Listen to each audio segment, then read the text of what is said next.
تفہیم القرآن، روزانہ ایک رکوع، ترجمہ و تفسیر کے ساتھ قرآن کو سمجھیں۔ سبسکرائب کریں اور جڑے رہیں۔ اللہ یعلم ما تحمل كل انثى وما تغیض الارحام وما تزداد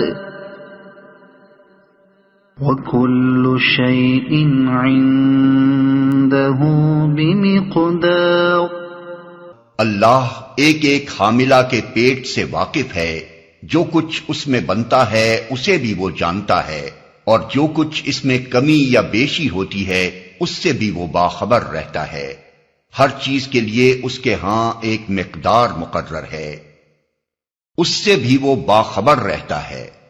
اس سے مراد یہ ہے کہ ماؤں کے رحم میں بچے کے اعضاء، اس کی قوتوں اور قابلیتوں اور اس کی صلاحیتوں اور استعدادوں میں جو کچھ کمی یا زیادتی ہوتی ہے، اللہ کی براہ راست نگرانی میں ہوتی ہے۔ عالم الغیب والشہادۃ الکبیر المتعال، سواء منکم من اسر القول ومن جہر به ومن هو مستخف باللیل وسارب بالنہار۔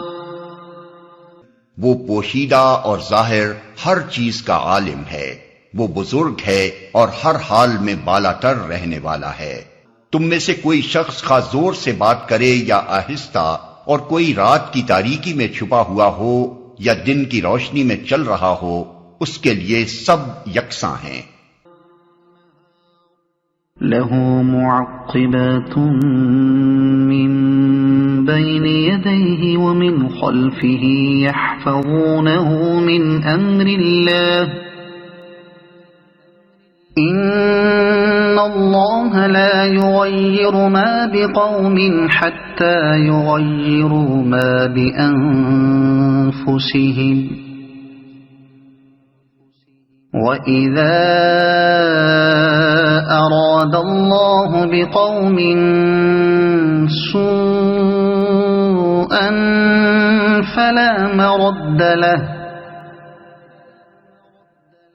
وَمَا لَهُم مِّن دُونِهِ مِن وَالٍ۔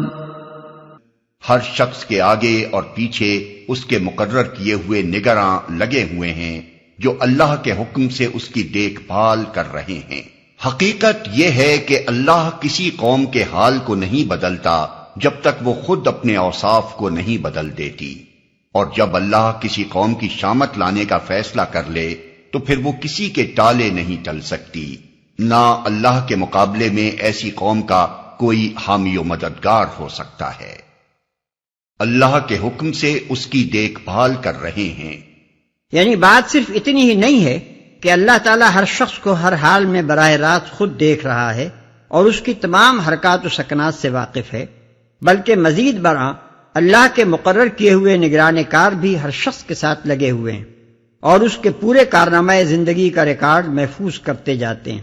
اس حقیقت کو بیان کرنے سے مقصود یہ ہے کہ ایسے خدا کی خدائی میں جو لوگ یہ سمجھتے ہوئے زندگی بسر کرتے ہیں کہ انہیں شتر بے مہار کی طرح زمین پر چھوڑ دیا گیا ہے اور کوئی نہیں جس کے سامنے وہ اپنے نامہ اعمال کے لیے جواب دہ ہوں، وہ دراصل اپنی شامت آپ بلاتے ہیں۔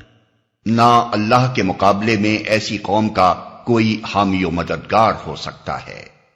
یعنی اس غلط فہمی میں بھی نہ رہو کہ اللہ کے ہاں کوئی پیر یا فقیر یا کوئی اگلا پچھلا بزرگ یا کوئی جن یا فرشتہ ایسا زور آور ہے کہ تم خواہ کچھ ہی کرتے رہو، وہ تمہاری نظروں اور نیازوں کی رشوت لے کر تمہیں تمہارے برے اعمال کی پاداش سے بچا لے گا۔ هو الذی یریکم البرق خوفا وطمعا وینشئ السحاب الثقال، وہی ہے جو تمہارے سامنے بجلیاں چمکاتا ہے، جنہیں دیکھ کر تمہیں اندیشے بھی لاحق ہوتے ہیں اور امیدیں بھی بنتی ہیں۔ وہی ہے جو پانی سے لدے ہوئے بادل اٹھاتا ہے۔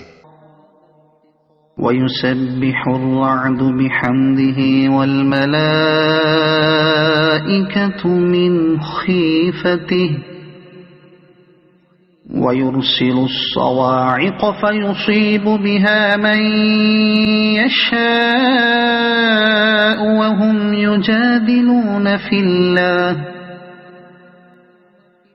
وهو شديد المحال۔ بادلوں کی گرج اس کی حمد کے ساتھ اس کی پاکی بیان کرتی ہے، اور فرشتے اس کی ہیبت سے لرزتے ہوئے اس کی تسبیح کرتے ہیں۔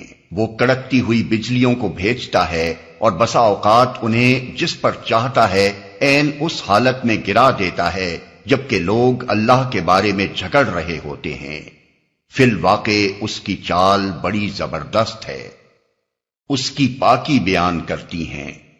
یعنی بادلوں کی گرج یہ ظاہر کرتی ہے کہ جس خدا نے یہ ہوائیں چلائیں، یہ بھاپیں اٹھائیں، یہ کثیف بادل جمع کیے، اس بجلی کو بارش کا ذریعہ بنایا اور اس طرح زمین کی مخلوقات کے لیے پانی کی بہم رسانی کا انتظام کیا، وہ سبوح و قدوس ہے، اپنی حکمت اور قدرت میں کامل ہے، اپنی صفات میں بے عیب ہے اور اپنی خدائی میں لا شریک ہے۔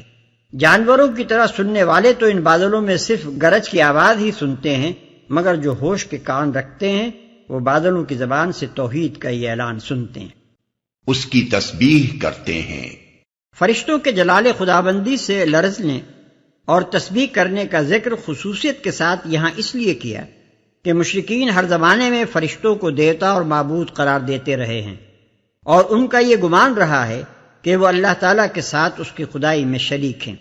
اس غلط خیال کی تردید کے لیے فرمایا گیا کہ وہ اقتدار اعلیٰ میں خدا کے شریک نہیں ہیں، بلکہ فرما بردار خادم ہیں اور اپنے آقا کے جلال سے کانپتے ہوئے اس کی تسبیح کر رہے ہیں۔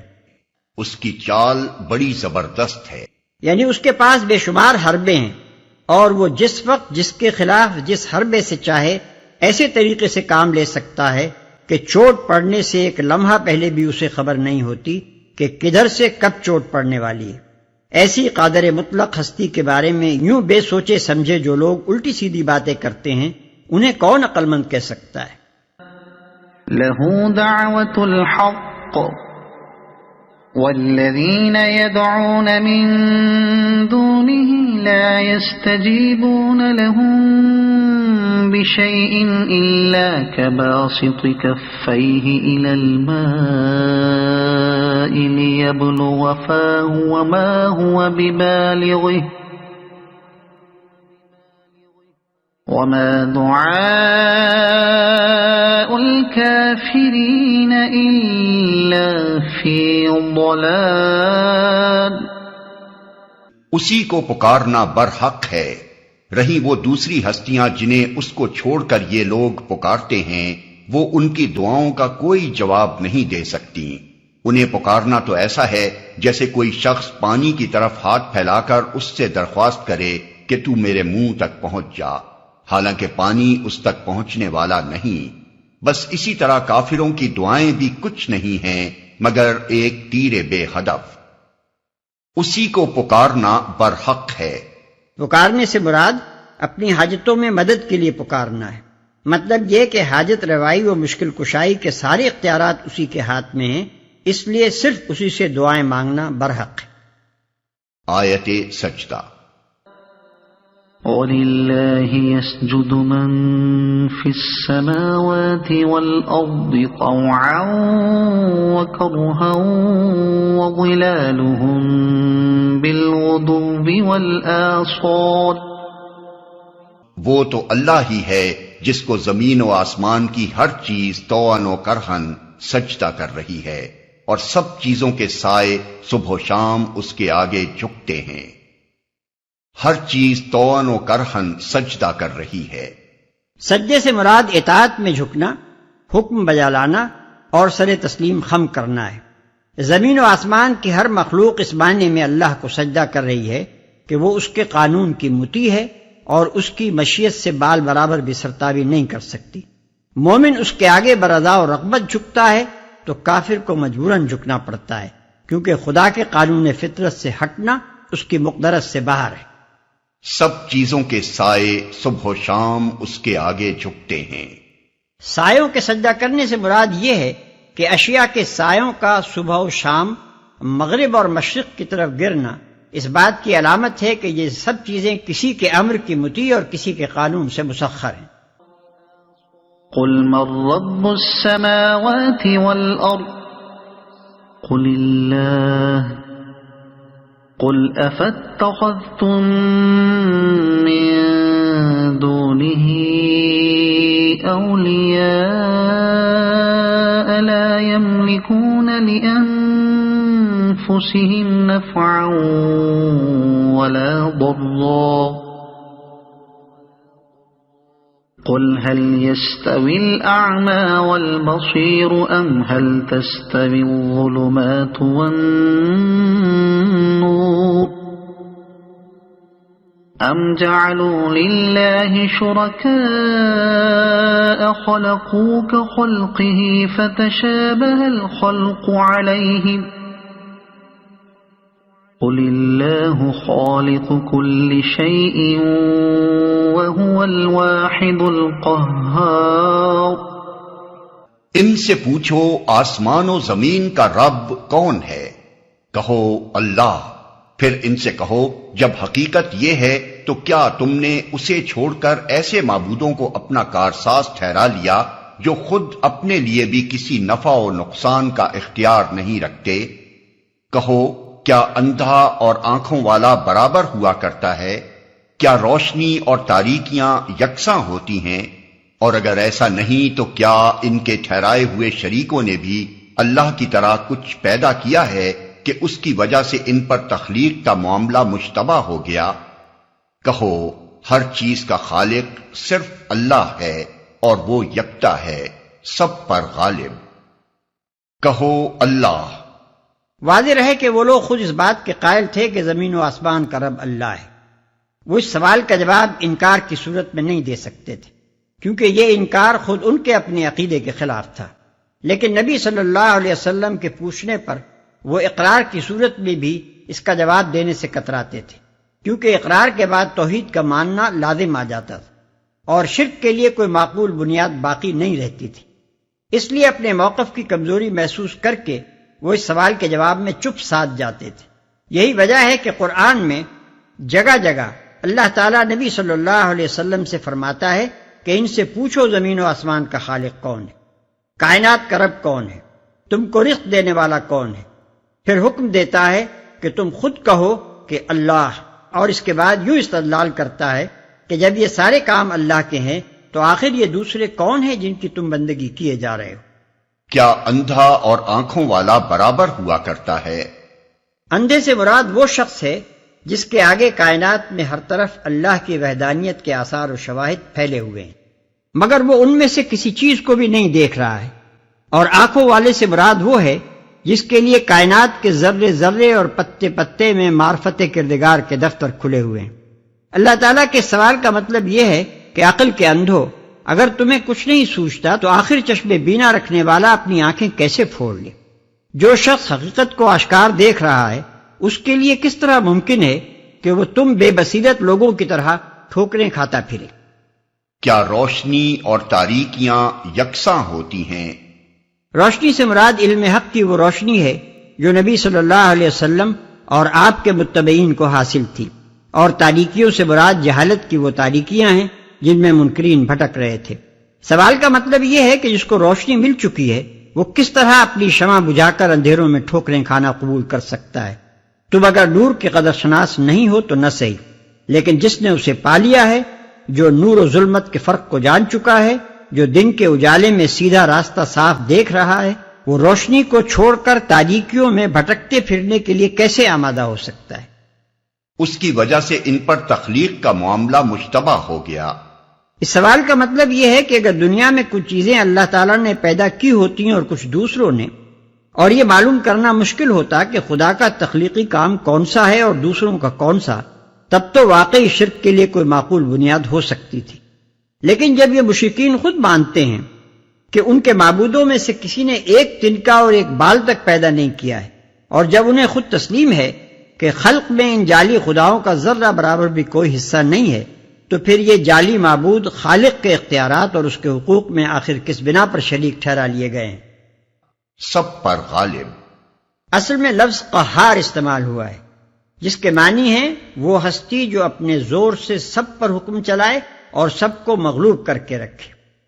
یہ بات کہ اللہ ہی ہر چیز کا خالق ہے مشرکین کی اپنی تسلیم کردہ حقیقت ہے جس سے انہیں کبھی انکار نہ تھا، اور یہ بات کہ وہ یکتا اور قہار ہے اس تسلیم شدہ حقیقت کا لازمی نتیجہ ہے جس سے انکار کرنا پہلی حقیقت کو مان لینے کے بعد کسی صاحب عقل کے لیے ممکن نہیں ہے، اس لیے کہ جو ہر چیز کا خالق ہے وہ لامحالہ یکتا و یگانہ ہے، کیونکہ دوسری جو چیز بھی ہے وہ اسی کی مخلوق ہے۔ پھر بھلا یہ کیسے ہو سکتا ہے کہ کوئی مخلوق اپنے خالق کی ذات یا صفات یا اختیارات یا حقوق میں اس کی شریک ہو؟ اسی طرح وہ لامحالہ قہار بھی ہے، کیونکہ مخلوق کا اپنے خالق سے مغلوب ہو کر رہنا عین تصور مخلوقیت میں شامل ہے۔ غلبہ کامل اگر خالق کو حاصل نہ ہو تو وہ خلق ہی کیسے کر سکتا ہے؟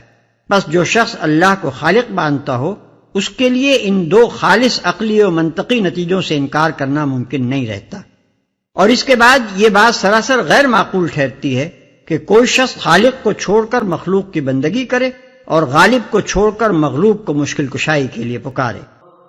أنزل من السماء ماء فسالت أودية بقدرها فاحتمل السيل زبدا رابيا ومما يوقدون عليه في النار ابتغاء حلية أو متاع زبد مثله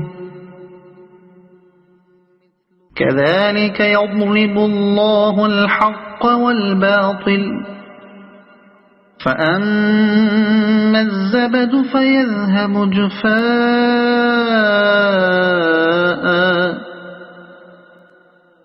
وأما ما ينفع الناس فيمكث في الأرض كذلك يضرب الله الأمثال۔ اللہ نے آسمان سے پانی برسایا اور ہر ندی نالا اپنے ظرف کے مطابق اسے لے کر چل نکلا، پھر جب سیلاب اٹھا تو سطح پر جھاگ بھی آ گئے، اور ایسے ہی جھاگ ان دھاتوں پر بھی اٹھتے ہیں جنہیں زیور اور برتن وغیرہ بنانے کے لیے لوگ پگھلایا کرتے ہیں۔ اسی مثال سے اللہ حق اور باطل کے معاملے کو واضح کرتا ہے۔ جو جھاگ ہے وہ اڑ جایا کرتا ہے، اور جو چیز انسانوں کے لیے نافع ہے وہ زمین میں ٹھہر جاتی ہے۔ اس طرح اللہ مثالوں سے اپنی بات سمجھاتا ہے۔ تو سطح پر جھاگ بھی آ گئے۔ اس تمثیل میں اس علم کو جو نبی صلی اللہ علیہ وسلم پر وحی کے ذریعے سے نازل کیا گیا تھا آسمانی بارش سے تشبیہ دی گئی، اور ایمان لانے والے سلیم الفطرت لوگوں کو ان ندی نالوں کے مانند ٹھہرایا گیا ہے جو اپنے اپنے ظرف کے مطابق باران رحمت سے بھرپور ہو کر رواں دواں ہو جاتے ہیں، اور اس ہنگامہ و شورش کو جو تحریک اسلامی کے خلاف منکرین و مخالفین نے برپا کر رکھی تھی اس جھاگ اور اس خس و خاشاک سے تشبیہ دی گئی ہے جو ہمیشہ سیلاب کے اٹھتے ہی سطح پر اپنی اچھل کود دکھانی شروع کر دیتا ہے۔ زیور اور برتن وغیرہ بنانے کے لیے لوگ پگھلایا کرتے ہیں، یعنی بھٹی جس کام کے لیے گرم کی جاتی ہے وہ تو ہے خالص دھات کو تپا کر کارآمد بنانا، مگر یہ کام جب بھی کیا جاتا ہے میل کچیل ضرور ابھر آتا ہے، اور اس شان سے چرخ کھاتا ہے کہ کچھ دیر تک سطح پر بس وہی وہ نظر آتا رہتا ہے۔ للذین استجابوا لربهم الحسنى والذین لم يستجیبوا له لو ان لهم ما في الأرض جميعا ومثله معه لافتدوا به أولئك لهم سوء الحساب ومأواهم جهنم وبئس المهاد۔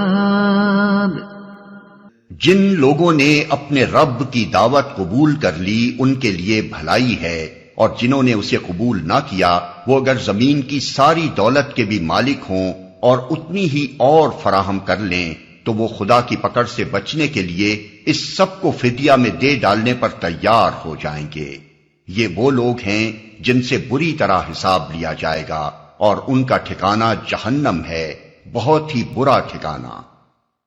اس سب کو فدیہ میں دے ڈالنے پر تیار ہو جائیں گے، یعنی اس وقت ان پر ایسی مصیبت پڑے گی کہ وہ اپنی جان چھڑانے کے لیے دنیا و مافیہا کی دولت دے ڈالنے میں بھی تأمل نہ کریں گے، جن سے بری طرح حساب لیا جائے گا۔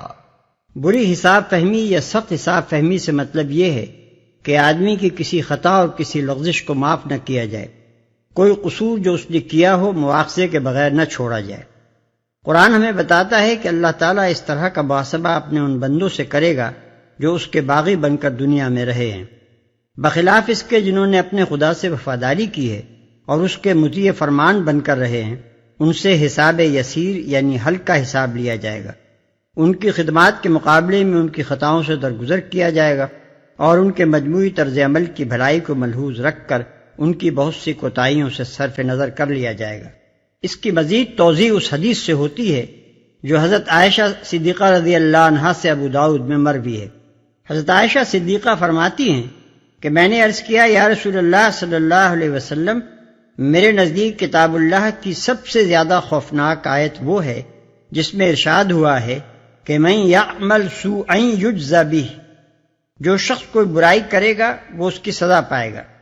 اس پر حضور صلی اللہ علیہ وسلم نے فرمایا، عائشہ کیا تمہیں معلوم نہیں کہ خدا کے مطیع فرمان بندے کو دنیا میں جو تکلیف بھی پہنچتی ہے، حتیٰ کہ اگر کوئی کانٹا بھی اس کو چبھتا ہے تو اللہ اسے اس کے کسی نہ کسی قصور کی سزا قرار دے کر دنیا ہی میں اس کا حساب صاف کر دیتا ہے، آخرت میں تو جس سے بھی محاسبہ ہوگا وہ سزا پا کر رہے گا۔ حضرت عائشہ صدیقہ نے عرض کیا، پھر اللہ تعالیٰ کے اس ارشاد کا مطلب کیا ہے کہ فَأَمَّا مَنْ أُوتِيَ كِتَابَهُ بِيَمِينِهِ فَسَوْفَ يُحَاسَبُ حِسَابًا يَسِيرًا، یعنی جس کا نامہ اعمال اس کے سیدھے ہاتھ میں دیا جائے گا اس سے ہلکا حساب لیا جائے گا۔ حضور صلی اللہ علیہ وسلم نے جواب دیا، اس سے مراد ہے پیشی، یعنی اس کی بھلائیوں کے ساتھ اس کی برائیاں بھی اللہ تعالیٰ کے سامنے پیش ضرور ہوں گی، مگر جس سے باز پرس ہوئی وہ تو بس سمجھ لو کہ مارا گیا۔ اس کی مثال ایسی ہے جیسے ایک شخص اپنے وفادار اور فرمانبردار ملازم کی چھوٹی چھوٹی خطاؤں پر کبھی سخت گرفت نہیں کرتا، بلکہ اس کے بڑے بڑے قصوروں کو بھی اس کی خدمات کے پیش نظر معاف کر دیتا ہے۔ لیکن اگر کسی ملازم کی غداری و خیانت ثابت ہو جائے تو اس کی کوئی خدمت قابل لحاظ نہیں رہتی اور اس کے چھوٹے بڑے سب قصور شمار میں آ جاتے ہیں۔ اگر آپ کو یہ ویڈیو پسند آئی ہو تو اسے لائک کریں، دوسروں تک پہنچانے کے لیے شیئر کریں، اور مزید ایسی ہی معلوماتی ویڈیوز کے لیے ہمارے چینل عبد المالک ہاشمی کو سبسکرائب ضرور کریں۔ نئی اپڈیٹس کے لیے بیل آئیکن دبائیں تاکہ آپ کو ہماری ہر نئی ویڈیو بر وقت مل سکے۔ آپ کی حوصلہ افزائی ہمیں مزید بہترین مواد بنانے میں مدد دے گی۔ شکریہ۔